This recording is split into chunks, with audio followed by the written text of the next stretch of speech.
Dore impamvu ya nyayo abantu mutaziranye bashobora kugufasha mu buzima, noneho abantu bo mu muryango wawe ntibagufashe, ntibanagerageze no gushaka kugufasha. Buriya abantu mutaziranye bahura n'uwo uri guhinduka we.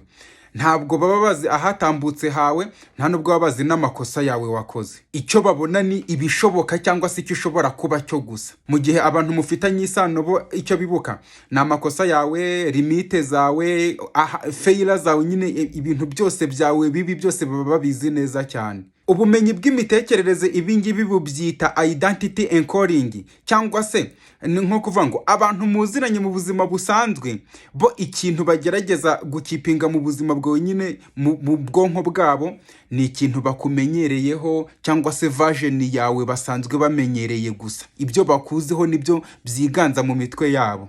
Ibyo ngibyo bakuziho rero iyo urimo gukura bikanga ishusho yawe muri bo, cyangwa se nabo bakikanga ubwabo. Ibintu urimo kugenda ugeraho bibahatiriza kugereranya, noneho muri uko kwigereranya bagereranya wowe nabo bigatangira kubabuza amahoro n'umutuzo. Abantu mutaziranye rero, cyangwa se muhuye nyine mutaziranye, bo ntabwo baba bahanganye n'ahatambutse hawe.